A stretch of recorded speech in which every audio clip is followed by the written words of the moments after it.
السلام علیکم ورحمۃ اللہ وبرکاتہ۔ محترم دینی بھائیوں اور عزیز بہنوں اور عزیز طالبات، السلام علیکم ورحمۃ اللہ وبرکاتہ۔ بسم اللہ الرحمن الرحیم وبہ نستعین۔ اس سے پہلے ہم نے کتاب الایمان کا 33واں باب پڑھا تھا اور اس میں یہ بات سامنے آئی تھی کہ اللہ کو وہ عمل بہت پسند ہے جو ہمیشہ کیا جائے، اور اللہ کے رسول صلی اللہ علیہ وسلم نے یہ بھی فرمایا کہ آپ نے فرمایا نبی صلی اللہ علیہ وسلم کو وہ عمل بہت پسند تھا جس کو کرنے والا ہمیشہ کرے۔ تو یہ حدیث کی تشریح ہو گئی تھی اور باب کے مقصد بھی آ گیا سامنے، لیکن یہ کہ عملی زندگی میں ہمیں اس سے کیا فائدہ ملتا ہے۔ دیکھیے، اس سے عملی زندگی میں اس ترجمۃ الباب کو ہم نے پڑھا، اس سے تو یہ معلوم ہوا کہ عملی زندگی میں اس سے یہ فائدہ اٹھا سکتے ہیں کہ اللہ کو یا اللہ کے رسول کو کون سا عمل پسند تھا۔ اللہ کو اور اللہ کے رسول کو وہ عمل پسند تھا جو تھوڑا ہو لیکن مسلسل ہوتا رہے۔ اس لیے امام غزالی رحمۃ اللہ علیہ نے بہت صحیح بات کہی ہے کہ ایک پتھر کی چٹان ہے، اس پہ مسلسل بارش، ایک دن موسلادھار بارش ہو جائے، بہت زور و شور کی، تو اس پتھر کی چٹان پہ کوئی اثر نہیں ہوگا۔ لیکن یہ کہ اگر ہلکی ہلکی بارش ہوتی رہے، مسلسل ہوتی رہے، تو اس پتھر کی چٹان پر بھی اثر پڑ جائے گا، وہ اثر ہوگا۔ اسی لیے یہ بتایا تھا میں نے تشریح کرتے ہوئے کہ ایک بادشاہ ہے، اس کے ہاں کوئی حاضر ہوتا ہے اور ایک دن صبح سے شام تک رہتا ہے، اور محل میں وہ جب تک محل ہے سجا ہوا اس وقت تک رہتا ہے۔ تو ممکن ہے اس کی نظر میں آئے، اور یہ بھی ممکن ہے کہ نہ، لیکن ایک شخص ہے کہ روزانہ کچھ نہ کچھ وقت دیتا ہے، تو وہ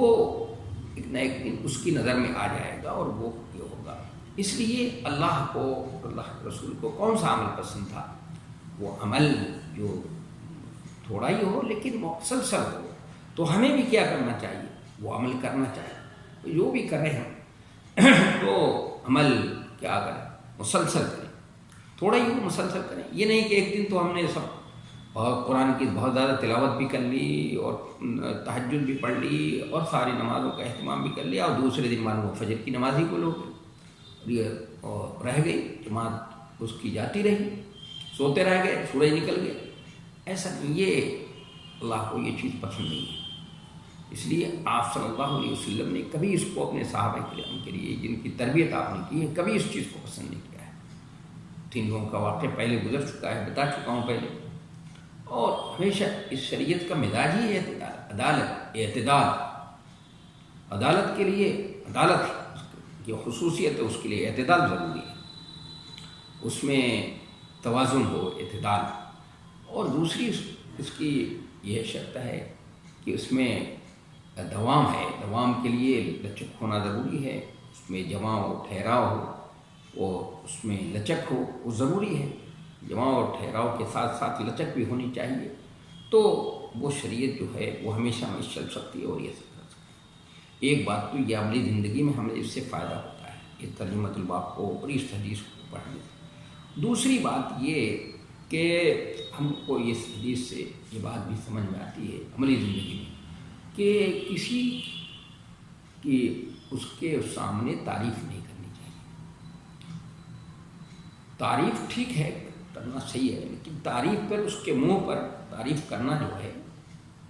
اسی وقت تعریف کرنا صحیح ہوگا جب کہ وہ تعریف اس کے لیے فطرے میں کا سبب نہ بنے، اس کی آزمائش کا سبب نہ بنے۔ اگر وہ اس کی وہ تعریف اس آزمائش کا سبب بنتی ہے، وہ فتنے کا سبب بنے، تو تعریف نہیں کرنی چاہیے، اور اگر فتنے کا سبب نہیں ہے تو کر سکتے ہیں۔ یہ زیادہ بہتر یہی ہے کہ منہ پر تعریف نہ کی جائے، اور عام طور پر منہ پر جو لوگ تعریف کرتے ہیں وہ تملق مزاج ہوتے ہیں، چاپلوس قسم کے ہوتے ہیں۔ اور ایک اور نفسیات آپ کو بتاؤں اس میں نفسیات ایک اور بھی ہے کہ جو منہ پر تعریف کرتے ہیں، جو عام آج کے دور کی بات کر رہا ہوں، آج کے دور کی جو نفسیات ہے وہ یہی ہے کہ جو منہ پر تعریف وغیرہ کرتے رہتے ہیں، تو عام طور پر ایسا دیکھا گیا ہے، کوئی ضروری نہیں ہے، قاعدہ کلیہ نہیں ہے، دیکھا گیا ہے کہ وہ پیٹھ پیچھے برائیاں بیان کرتے ہیں۔ تو اس لیے بہتر یہی ہے کہ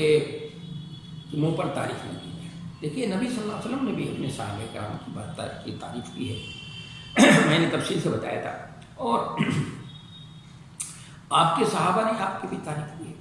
لیکن اگر وہ تعریف آپ کے مقام و مرتبے سے زیادہ کرتی تھی، مثلا صحابہ نے کہا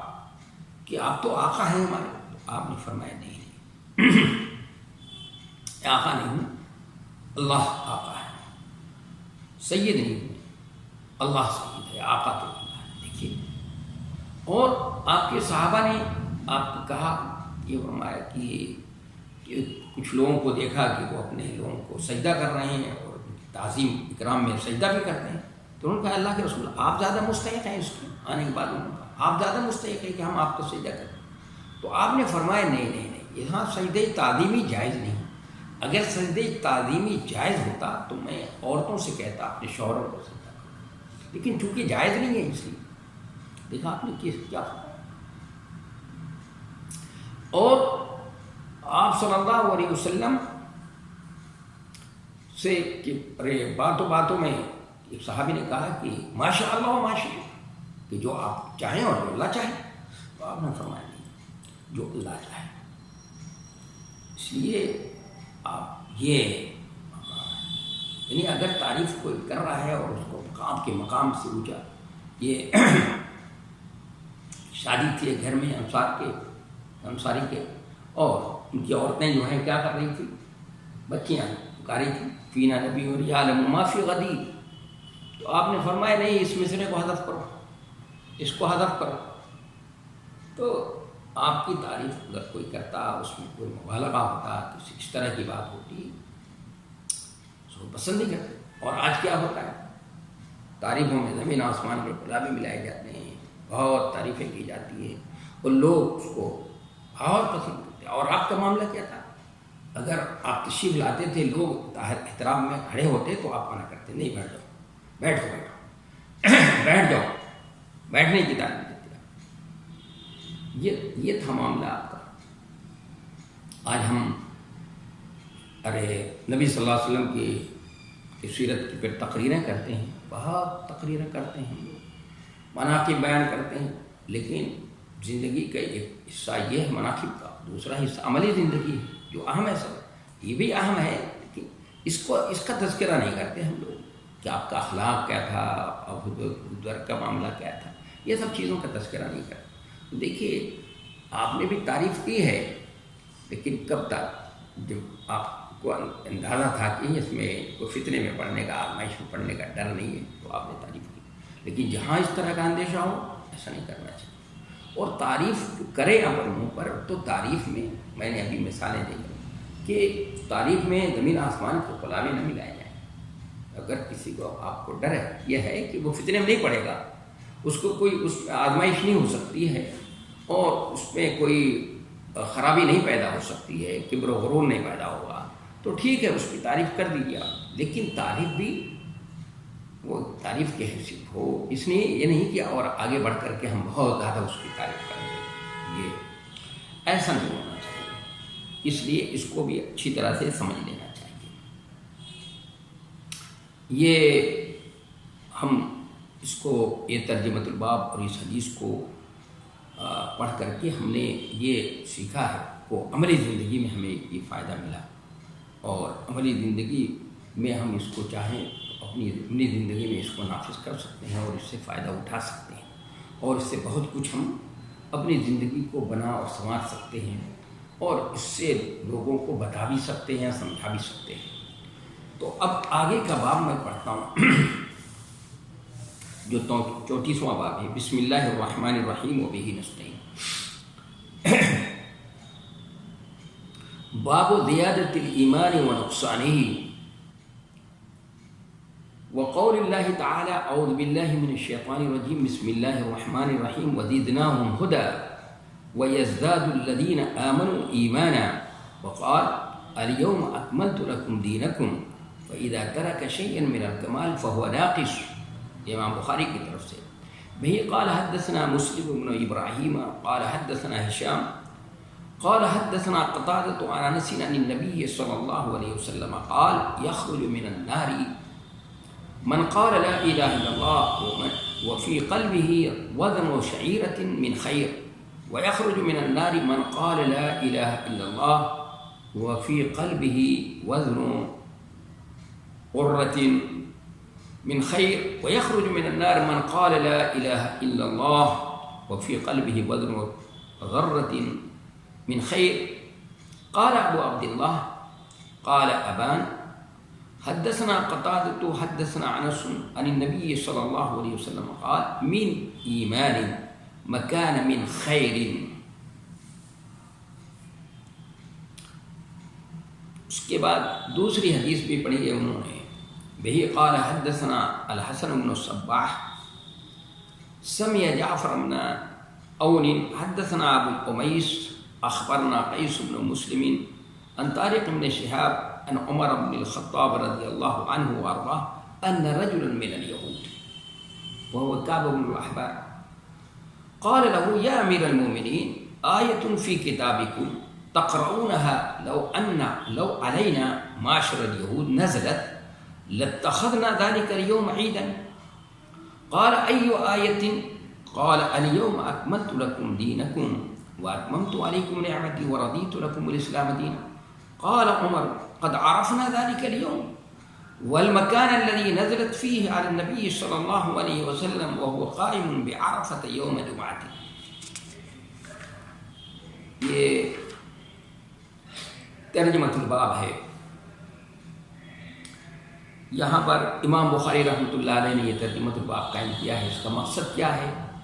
بظاہر ایسا معلوم ہوتا ہے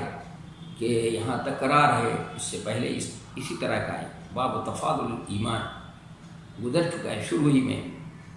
یہ. اور جو آیتیں اس میں نقل کی ہیں امام بخاری رحمۃ اللہ علیہ نے وہی آیتیں وہاں پر بھی نقل کی تھی. ایک آیت اس میں یہاں پر زیادہ ہے. تو معاملہ تکرار کا ہے. پھر امام بخاری کا مقصد کیا ہے یہاں پر، اور پھر حدیثوں کو بھی سمجھنے کی کوشش کریں گے. حدیث کا مطلب کیا ہے؟ یہ دونوں حدیثیں جو ہمارے سامنے ہیں ان دونوں حدیثوں کا کیا مطلب ہے. اور پھر یہاں پر امام بخاری رحمۃ اللہ علیہ نے تعلیق جو نقل قال ابو عبداللہ تعلیق جو نقل کی ہے اس تعلیق کا کیا فائدہ ہے، اس کے پیچھے کیا مقصد ہے امام بخاری رحمۃ اللہ علیہ کا، اس کی بھی وضاحت ہوگی. تو پہلے ترجمہ کرتے ہیں کہ باب و زیادت الایمان و نقصانی، باب ایمان کی زیادتی اور کمی کا باب ہے. ایمان کی زیادتی اور کمی کا. وقول اللہ عز وجل، اور اللہ کے اس قول کا کہ ہم نے ان کو ہدایت میں اور بڑھا دیا. وزدناہم ہدی، اللہ کا ارشاد ہے کہ ہم نے ان کو ہدایت میں اور بڑھا دیا. وَيَزْدَادُ الَّذِينَ آمَنُوا إِيمَانًا، اور اللہ کے اس قول کا، اور تاکہ ایمان والے ایمان میں اور بڑھ جائیں. وقال اليوم اکملت لکم دینکم، اور اللہ نے فرمایا آج میں نے تمہارا دین مکمل کر دیا. اور آگے فرمایا اور جب کمال میں سے کچھ چھوڑ دیں گے تو ناقص رہ جائے. جو بھی کمال کو چیز پہنچ گئی اس کے میں سے کچھ کمی ہوگی تو نقص ہوگا. ہر کمال نقص کو زوال چاہتا ہے اور پل کے بعد عروج ہوتا ہے. تو یہ فَإِذَا تَرَكَ شَيْئًا مِنَ الْكَمَالِ فَهُوَ نَاقِصٌ، کہ جب کمال میں سے کچھ چھوڑ دیں گے کچھ نکال دیں گے تو وہ ناقص رہ جائے. کہاں ہم سے بیان کیا مسلم ابن ابراہیم نے، انہوں نے ہم سے بیان کیا. انہوں نے کہا کہ ہم سے بیان کیا ہشام نے، انہوں نے کہا ہم سے بیان کیا قتادہ نے، انہوں نے حضرت انس بن مالک رضی اللہ عنہ سے، انہوں نے نبی صلی اللہ علیہ وسلم سے کہ آپ نے فرمایا جس نے لا الہ الا اللہ کہا اور اس کے دل میں جو برابر لائی ایمان ہو تو وہ جہنم سے ایک نہ ایک دن ضرور نکلے گا. اس کو نکالا جائے گا۔ اور جس نے لا الہ الا اللہ کہا اور اس کے دل میں گیہوں برابر بھلائی ایمان ہو تو وہ ایک نہ ایک دن ضرور جہنم سے نکلے گا۔ اور جس نے لا الہ الا اللہ کہا، خیر سے مراد ایمان ہے، اس لیے ایمان کا ہی ترجمہ کر لیں، اور جس نے لا الہ الا اللہ کہا اور اس کے دل میں ذرہ برابر بھلائی ایمان ہو تو وہ ایک نہ ایک دن ضرور جہنم سے نکلے گا۔ ابو عبداللہ امام بخاری رحمۃ اللہ علیہ، چونکہ ابو عبداللہ ان کی کنیت ہے، کہا کہ ابان نے کہا ہم سے حدیث بیان کی قتادہ نے، حدثنا قتادہ، انہوں نے کہا ہم سے حدیث بیان کی انس نے، انہوں نے نبی صلی اللہ علیہ وسلم سے اس روایت میں من خیرن کی جگہ من ایمانی ہے، یعنی ان کی حدیث میں جو ابان کی حدیث ہے اس میں من خیر کی جگہ پر جو حضرت انس والی پہلی جو روایت وہ ہشام والی جو روایت ہے، ہشام والی روایت میں من خیرن ہے، تو ابان کی روایت میں من خیرن کی جگہ پر من ایمان ہے، یہ کہہ رہے ہیں۔ دوسری حدیث جو ہے جس میں کہ امام بخاری رحمۃ اللہ علیہ نے کہا کہ ہم سے حدیث بیان کی حسن بن صباح نے، انہوں نے جعفر بن اور سے سنا، انہوں نے کہا ہم سے حدیث بیان کی ابو العمیس نے،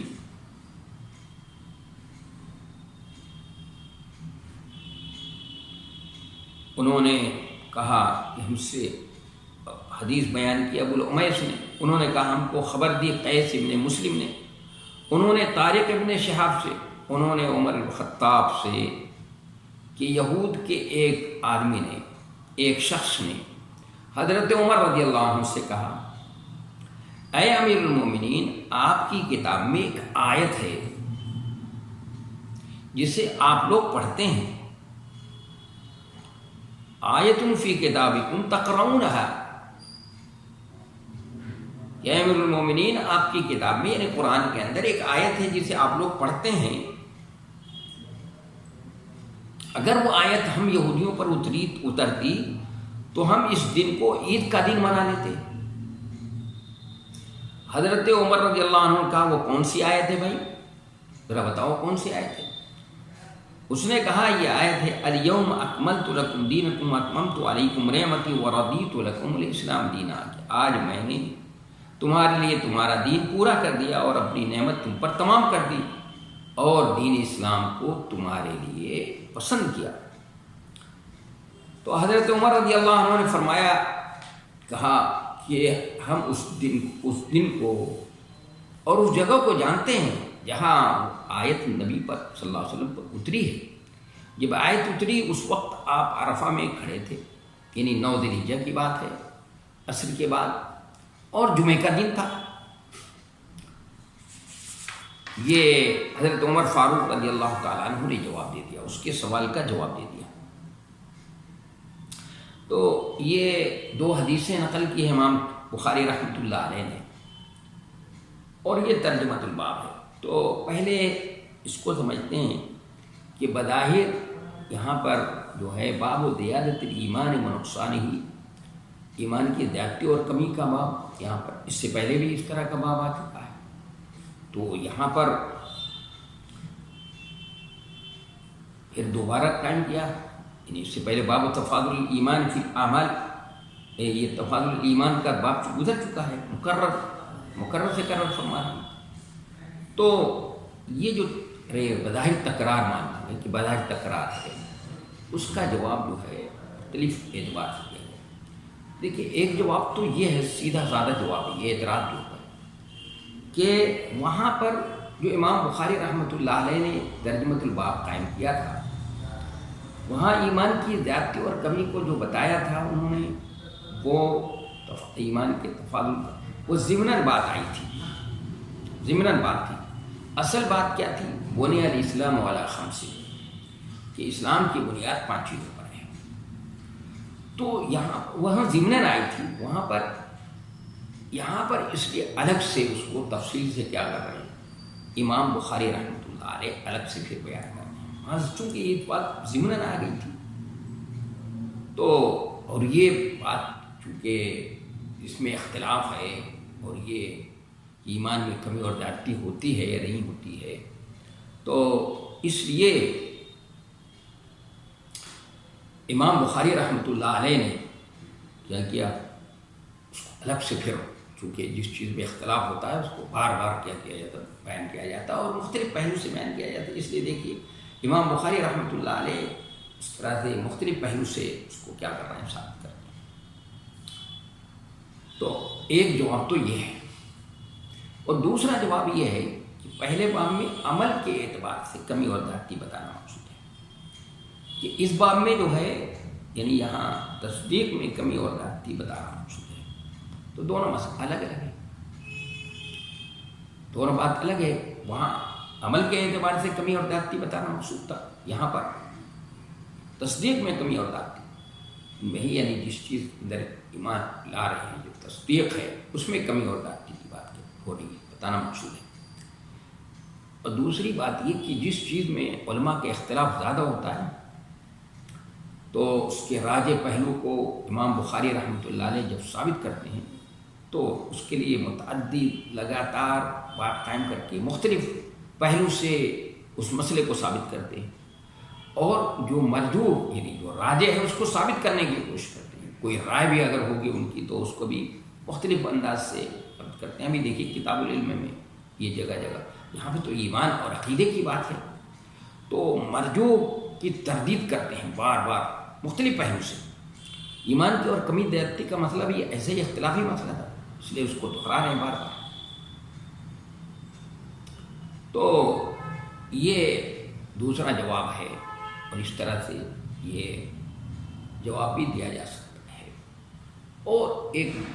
یہ بھی کہ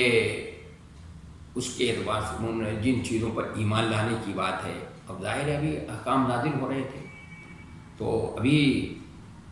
آیت نازل ہوئی جس آیت کا تذکرہ کیا ہے اس میں الیوم اکملت لکم دینکم، ظاہر ہے کہ آج دن مکمل ہو گیا۔ 10 ذی الحجہ 10 ذی الحجہ میں جو 9 ذی الحجہ ہے عصر کے وقت یہ آیت نازل ہو گئی، کہ معلوم ہوا اس سے پہلے جو ابھی احکام آ ہی رہے تھے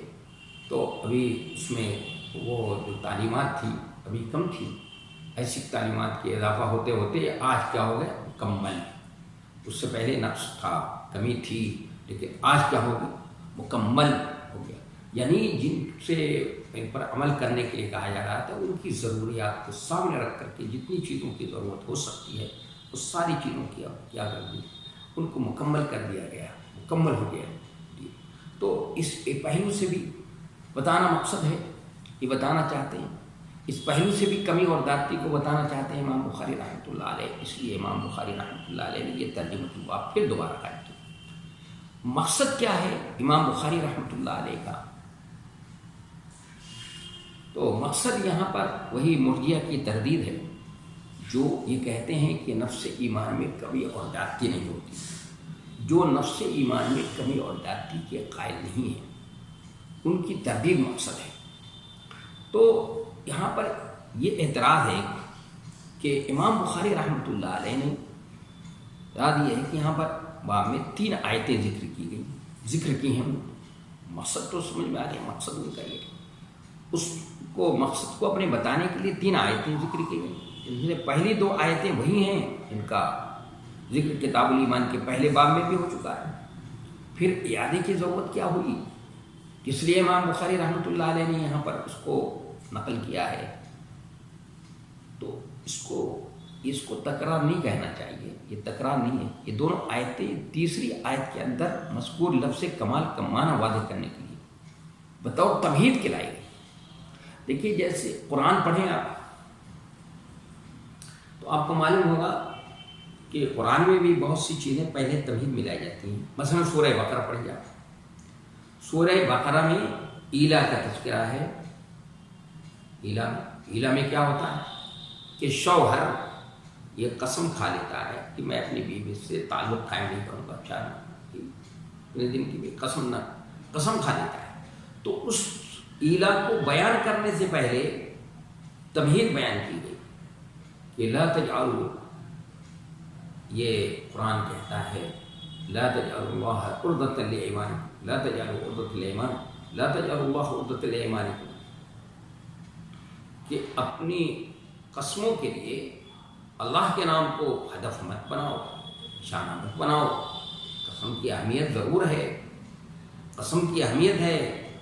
کہ مطلب سیاسی معاملات میں، معاشرتی معاملات میں، لین دین کے اندر اس کو اور تمدن میں اس کو اعلیٰ مقاصد کو حاصل کرنے کے لیے اس کو قسم کو کھایا جاتا ہے، اس سے تاکید اور مقصد متعین ہوتا ہے، ٹھیک ہے۔ تو لیکن کچھ قسمیں ایسی ہوتی ہیں کہ قسم کھاؤ اس کے لیے کہ تم نیک کام نہیں کرو گے، یہ کام نہیں کرو گے، بیوی سے تعلق قائم نہیں کرو گے، یا اصلاح کا کام نہیں کرو گے، یہ قرآن نے کہا ہے، تمہید بیان کی۔ تو معلوم ہوا کہ ایک طرف قسم کو پورا کرنا ضروری ہے اور ایک طرف کیا ہے، اللہ کے نام کو نام کو نشانہ بنا کر گویا یعنی مذاق ہے اللہ کا کے ساتھ مذاق ہے کہ اللہ کے نام کو اللہ ہی کے خلاف جو ہے استعمال کیا جا رہا ہے اور شیطان کے حق میں استعمال کیا جا رہا ہے۔ تو وہاں کہتا ہے ایسے قسمیں ہوں تو اس کو توڑ دینا چاہیے۔ تو شریعت کا اصول ہے یہ کہ جب بہت سی مصالح جمع ہو جائیں، زحمت المصالح قدم اہم کہ اہم کو مقدم کرتے ہیں۔ تو دیکھیے تمہید میں اور پھر آگے بتایا لا یؤاخذکم اللہ باللغو فی ایمانکم، جو تمہاری عادی قسمیں ہوتی ہیں اس پر اللہ تعالیٰ پکڑ نہیں کرتا ہے۔ پکڑ کس پہ ہوتی ہے؟ قسمت قلوبکم، جو دل کے ارادے سے قسمیں کی جاتی ہیں۔ معلوم ہوا کہ جس طرح اعمال میں نیتوں کا اعتبار ہے اسی طرح انما الاعمال بالنیات جیسے ہے، اسی طرح قول کے اندر بھی نیت کا اعتبار ہوگا۔ نیت اگر کیا ہے اس سے نیت کے ساتھ قسم کھائیے، اور ایسی تکیہ کلام ہے وہ تو اس میں نہیں پکڑ کرتا ہے، لیکن لغو کے لفظ سے تعبیر کر کے قرآن نے یہ بتا دیا کہ لیکن شریفوں کا شیوا یہ نہیں ہے، شریف لوگ اس طرح نہیں کرتے۔ تو دیکھیے آپ نے تمہید یہ بتائی نہیں یہ بات۔ تو یہاں پر بھی امام بخاری رحمۃ اللہ علیہ، کیونکہ بھائی قرآن ان کے نظروں کے سامنے ہے، قرآن کا جو طریقہ ہے وہ سمجھتے ہیں، تو اس لیے امام بخاری رحمۃ اللہ علیہ نے یہاں پر وہی دو آیتیں پھر دوبارہ ذکر کر دی یہاں پر، لیکن ذکر کی ہوئے تو کیوں کی ہیں؟ یہ جو آخری تیسری آیت ہے نا اس کی تمہید کے طور پر،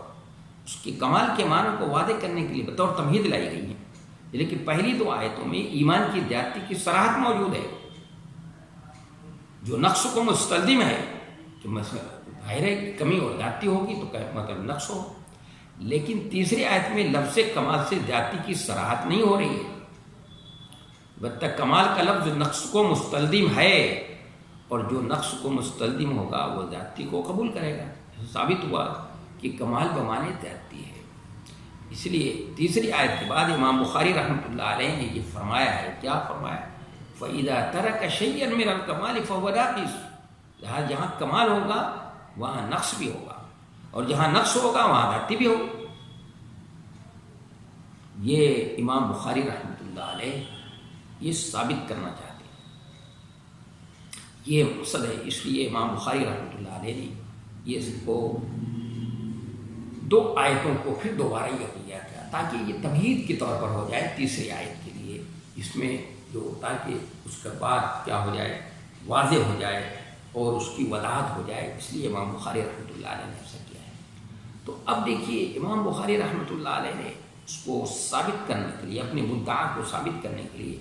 پہلے حدیث تلقی ہے جو ہشام کہہ رہے ہیں کہ حدثنا قتادہ عن انس عن النبی صلی اللہ علیہ وسلم قال یخرج من النار من قال لا الہ الا اللہ، کہ کل قیامت کے دن اس شخص کو بھی نکالا جائے گا، فرمایا جس نے لا الہ الا اللہ کہا اور اس کے دل میں جو برابر بھی بھلائی ایمان ہو تو وہ جہنم سے نکالا جائے گا، ایک دن ضرور نکلے گا، اور جس نے لا الہ الا اللہ کہا اس کے دل میں گیہوں برابر بھلائی ایمان ہو تو وہ بھی ایک نہ ایک دن ضرور جہنم سے نکلے گا، اور جس نے لا الہ الا اللہ کہا اور اس کے دل میں ذرہ برابر بھلائی ایمان ہو تو وہ ایک نہ ایک دن ضرور جہنم سے نکلے گا۔ اس سے کیا مطلب، کیا بتانا چاہتے ہیں کہ بھائی معلوم ہوا کہ ایمان میں، نفس ایمان میں کمی اور زیادتی ہوتی ہے، بھائی کسی کے اندر ایمان زیادہ ہوگا، کسی کے اندر رائی کے برابر جو کے برابر ہوگا، کسی کے اندر گیہوں کے برابر ہوگا، کسی کے اندر ارے ذرہ کے برابر ہوگا، یعنی رائی کے دانے کے برابر، ذرہ کے تو بالکل آخری چیز، رائی کے دانے کے برابر بھی ہوگا، جو نہ دکھنے والی چیز ہے اس کے برابر بھی ہوگا، تو اس کو بھی جہنم سے نکالا جائے گا۔ تو اس حدیث سے کیا معلوم ہو رہے ہیں؟ درجات، ایمان کے درجات، پھر ایمان، نفس ایمان میں کیا ہوتی ہے، کمی اور ڈانتی ہوتی ہے۔ اور اس کے بعد یعنی گویا امام بخاری کا مدعا جو ہے کیا ہو گیا، ثابت ہو گیا۔ اور اس کے فوراً ہی بعد امام بخاری رحمۃ اللہ علیہ نے تعلیق نقل کی، قال ابان حدثنا قتادہ حدثنا انس عن النبی صلی اللہ علیہ وسلم من ایمان مکان من خیر،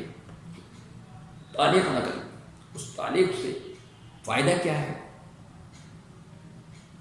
3 فائدے ہیں اس کے پیش اندر امام بخاری رحمۃ اللہ علیہ کے۔ سب سے پہلا فائدہ تو یہ ہے کہ ہشام کی جو روایت ہے اس میں حدثنا قتادہ ان انس ان کے ذریعے سے نقل کیا، اور قتادہ مدلس ہے، اور مدلس کا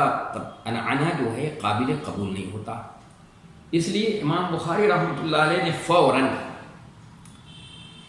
ابان کے طریق سے نقل کیا کہ ابان نے اس کو روایت کو نقل کیا ہے، تو حدثنا قتادہ تو حدثنا انس عن کے ذریعے سے نہیں بیان کیا، حدثنا اتصال کے ساتھ بیان کیا۔ معلوم ہوا کہ ان کا لقاء ان سے کیا ہے، ثابت ہے، اس لیے امام بخاری رحمۃ اللہ علیہ نے یہ بتا دیا کہ یہاں پر یہ عنعن جو ہے عنعنہ یہ قابل قبول ہے، یہ ابان نے اس کو حدثنا سے بیان کیا کہ مدلس کا عنعنہ جو ہے، عنعنہ حدیثیں اس کی قابل قبول نہیں ہوتی ہیں۔ تو سوال یہ پیدا ہوتا ہے کہ اگر ابان کے طریق میں یہ بات تھی تو اسی کو بیان کرتے امام بخاری رحمۃ اللہ علیہ ترجمہ الباب کے اندر، پھر یہ بتا دیتے۔ تو اصل بات یہ ہے کہ ہشام جو ہے یہ ابان کے مقابلے میں مضبوط راوی ہیں، ثقہ راوی ہیں، ان سے زیادہ بہتر ہیں، اور اس لیے امام بخاری رحمۃ اللہ علیہ نے ان کا تذکرہ کیا، ان کی حدیث کو اصل بنایا ہے، اور ترجمہ الباب کے ضمن میں اس کو نقل کیا ہے، اور ابان کے اندر جو بات ہے اس کو بعد میں ظاہر کر دیا تعلیق کے ذریعے سے، ایک بات۔ اور دوسری بات یہ ہے کہ ابان کے طریق میں من خیرین کی جگہ پر، جو ہشام والے طریق میں من خیرین ہے، اس کی جگہ پر یومین ایمان ہے۔ تو معلوم ہوا کہ عمل یعنی خیر نیکی جو ہے وہ ایمان کے لیے یہ لفظ استعمال ہوتا ہے، اس سے مراد کیا ہے، خیر سے مراد کیا ہے، ایمان مراد ہے، اس کی بھی وضاحت ہوگی۔ اور ایک اور بات، اس سے گویا ایک راوی کی خود تقویت ہو گئی۔ ہشام جو ایک راوی ہیں، انہوں نے عنعنہ کے ذریعے سے انس عن النبی صلی اللہ علیہ وسلم عنعنہ کے ذریعے سے بیان کیا، ان کی تقویت ہو گئی۔ میں سمجھتا ہوں کہ یہ بات بھی واضح ہو گئی۔ آج یہیں تک بات کو رکھتے ہیں، کل انشاءاللہ آگے پھر بات ہوگی۔ وما توفیقی الا باللہ۔